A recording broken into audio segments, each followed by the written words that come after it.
Golden afternoon light streamed through the windows of Bloom and Blossom, the small flower shop that had been in Lauren's family for 3 generations. She arranged pink roses in a crystal vase, her hands moving with practiced ease despite the knot of anxiety in her stomach. Tomorrow was her 10-year high school reunion. Tomorrow she'd face everyone who'd predicted she'd never amount to anything. And tomorrow she'd see Derek, her ex-fiancé who'd left her for someone more ambitious 3 years ago. The bell above the door chimed. Lauren looked up and saw him walk in. The mechanic from the auto shop 2 blocks over. She'd noticed him before, hard not to. Maybe 32 or 33, with slightly long, dark hair, strong features, and kind eyes. He always wore simple work clothes, usually a gray t-shirt with engine grease staining the sleeves. "Can I help you?" Lauren asked, trying to sound professional despite her frazzled state. He looked around the shop, seeming almost uncomfortable among the delicate flowers. "I need something for my sister." "Her birthday? What is she like?" "Honestly, I have no idea," he admitted with a self-deprecating smile. "I'm terrible at this kind of thing." Lauren couldn't help but smile back. There was something genuine about him, something refreshing after the polished superficiality she'd been dreading at tomorrow's reunion. "Let me help," she said, moving around the counter. She showed him several arrangements, asked questions about his sister, and finally settled on a beautiful mix of white lilies and pink tulips. "Perfect," he said. "You're good at this." "Family business," Lauren replied. 3 generations of knowing flowers. As she wrapped the arrangement, the anxiety about tomorrow crashed back over her. The pitying looks, the whispered comments. Derek showing off his new girlfriend who was apparently some hotshot lawyer. "Are you okay?" the mechanic asked, noticing her distress. Lauren looked at this stranger with kind eyes and made a decision that was either brave or completely insane. "Can I ask you something crazy?" she said. He tilted his head. "Sure. Can you pretend to be my boyfriend for a day? Tomorrow, just a few hours. I have my high school reunion and my ex will be there and everyone thinks I'm this failure who runs a dying flower shop and I just need—" She stopped, mortified. "I'm sorry." That was ridiculous. Forget I said anything, but he didn't laugh. Didn't look at her like she was crazy. He just studied her face thoughtfully.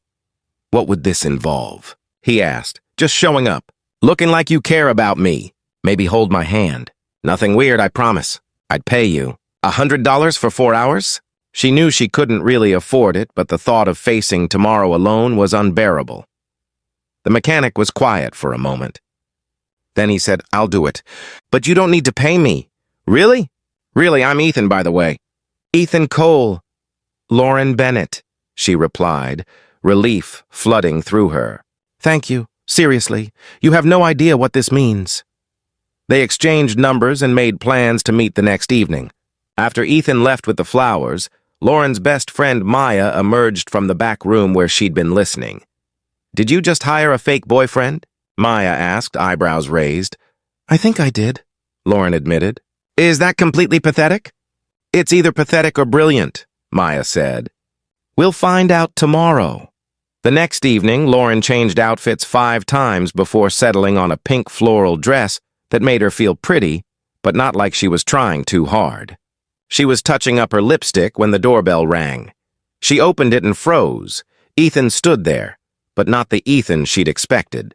Gone were the grease-stained work clothes. Instead, he wore dark jeans and a fitted gray Henley that showed off a physique that suggested gym memberships and personal trainers. His hair was styled, his jaw freshly shaved. He looked expensive in a way that didn't match a mechanic's salary. "You clean up nice," Lauren managed. "So do you," Ethan replied. His smile was warm, genuine. "Ready for this?" The reunion was at the Riverside Hotel, the fanciest venue in town. Lauren's stomach churned as they walked in. The ballroom was decorated with their school colors, and everywhere she looked, she saw people who'd moved on to bigger things. Lawyers, doctors, business owners in the city. And there was Derek, holding court near the bar with his new girlfriend attached to his arm like an expensive accessory. "That's him?" Ethan asked quietly. "How did you know?" "You looked like you'd seen a ghost. Also, he keeps glancing over here like he's trying to figure out who I am." Ethan took Lauren's hand. His palm was warm, calloused in a way that reminded her he worked with his hands. but there was a confidence in the way he moved through the room that seemed at odds with a small-town mechanic. Lauren Bennett, a woman approached, all fake enthusiasm. Jessica Hart, who'd been head cheerleader. I heard you were still running your little flower shop. How sweet that you're keeping it in the family. The condescension was clear. Before Lauren could respond, Ethan stepped in. Actually, Lauren's expanded to 3 locations in the past year, he said smoothly. She's been featured in Garden and Design magazine. Her corporate accounts include some of the biggest firms in the region.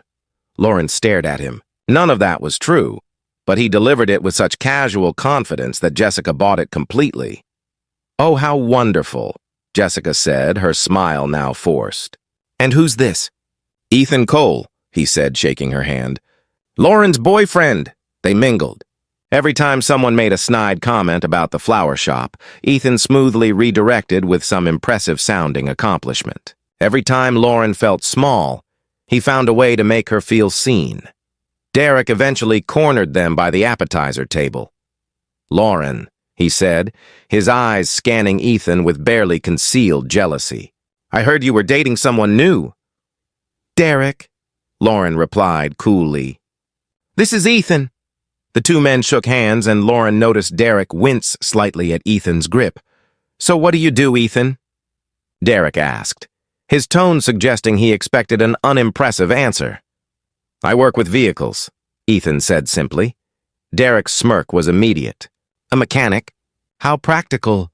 Someone has to keep things running, Ethan replied evenly. I imagine your BMW needs regular maintenance. Derek's smirk faded. How did you... Lucky guess, Ethan said. But his eyes held something Lauren couldn't read. Knowledge, maybe. Or amusement. Derek's girlfriend pulled him away, and Lauren turned to Ethan. Thank you, she said, for all of this. The made-up achievements, the confident boyfriend act. You're really good at this. I'm not acting, Ethan said quietly. What? The part where I think you're amazing, where I'm proud to be standing next to you. That's not fake, Lauren's breath caught. Before she could respond, someone called her name. An old teacher wanted to catch up. Ethan excused himself to get drinks. At the bar, he ran into the reunion organizer, Tom Chen, who'd been student body president. Ethan Cole, Tom said, recognition dawning. I thought that was you. Didn't want to blow your cover, man. Ethan sighed. Thanks for that. Does she know? Tom asked, nodding toward Lauren. That I own Cole Industries? That I'm not actually a mechanic? Ethan shook his head. No, and I'd appreciate if you kept it that way. Your secret's safe. But why the act? Because for once, someone's getting to know me without knowing about the money first, Ethan replied. It's refreshing. What Lauren didn't know, what no one had told her, was that Ethan Cole was the founder and CEO of Cole Automotive Group, a company that owned 30 dealerships across 3 states and had recently expanded into sustainable vehicle technology. He was worth approximately $40 million. The mechanic's shop she'd seen him at, he owned it. He just liked to work there sometimes, to remember where he'd started, to keep his hands busy and his head clear. When Ethan returned with drinks, they found a quiet corner away from the crowd. Can I ask you something? Lauren said. Why did you agree to this, really? You don't know me. Ethan was quiet for a moment. I've been coming to your flower shop for 6 months. Every time I need flowers for my sister, my mother, corporate gifts, you never treated me differently because of how I was dressed. Never looked down on me for being a mechanic. You were just kind? That's just basic decency, Lauren protested. You'd be surprised how rare that is, Ethan replied. Most people judge based on appearances, on what they think your tax bracket is. You didn't. You saw me. Lauren felt something shift in her chest. I did see you. I see you. The evening wound down. As they walked to Ethan's car, they passed a couple arguing near the parking garage. The woman was crying. The man was yelling. Without hesitation, Ethan intervened. Is everything okay here? He asked firmly. The man turned, ready to tell Ethan to mind his business. But something in Ethan's stance, his tone, made him think better of it. We're fine, the woman said quickly. Thank you. They watched until the couple separated, the woman calling a cab while the man stormed off. You didn't have to do that, Lauren said. Yes, I did, Ethan replied. Standing by isn't an option. They drove back to Lauren's apartment in comfortable silence. At her door, Lauren turned to thank him. This was supposed to be fake, she said. But it didn't feel fake. Because it wasn't, Ethan said. Not for me? He leaned in and kissed her. Gentle, sweet, asking rather than demanding. Lauren kissed him back, and it felt like coming home. Over the next month, they saw each other regularly. Coffee dates, dinners, long walks through the park.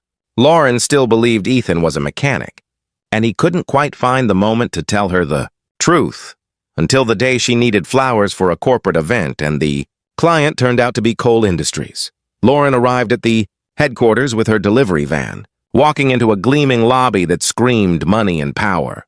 The receptionist directed her to the executive floor, where she found Ethan in a corner office, wearing a tailored suit, reviewing contracts with his management team. He looked up and saw her frozen in the doorway, her arms full of flowers. "Lauren," he said, standing quickly. "You're not a mechanic," she said slowly. "I own the mechanic shop, and about 30 other things." He dismissed his team and closed the door. "Let me explain. You've been lying to me for 6 weeks, Lauren said, hurt flooding her voice. "I haven't lied. I just didn't correct your assumption," Ethan said, "and I know how that sounds.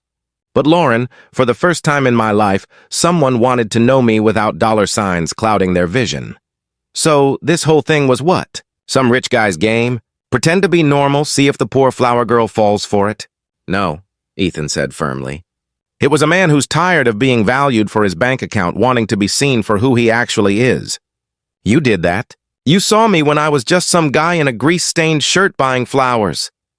"I don't know what to believe," Lauren said, setting down the flowers.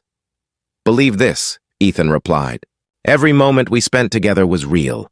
Every conversation, every laugh, every time I held your hand. The feelings weren't fake." Lauren sat down heavily. "I asked you to pretend to be my boyfriend so I could impress people I don't even like. And it turns out you were a CEO pretending to be a mechanic. We're both ridiculous." Despite everything, a laugh escaped.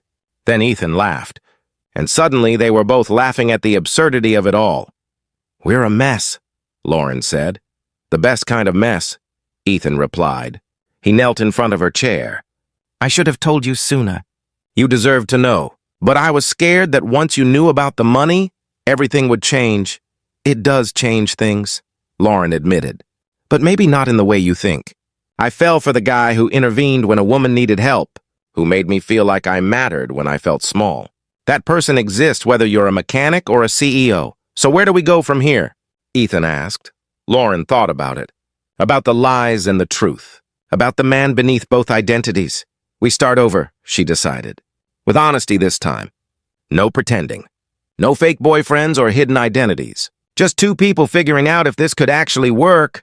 Ethan's smile was worth everything. "I'd like that." 6 months later, they stood together at the opening of Lauren's second flower shop location. Funded in part by a business loan from Coal Industries, but earned through Lauren's own expanding client base and reputation. "You know what the funny thing is?" Lauren said, surveying her new shop with pride. "What's that?" Ethan asked. "I asked you to pretend to be my boyfriend so I could prove I was successful. But I was already successful. I just couldn't see it because I was measuring myself against other people's definitions. Took me 20 years to learn that lesson."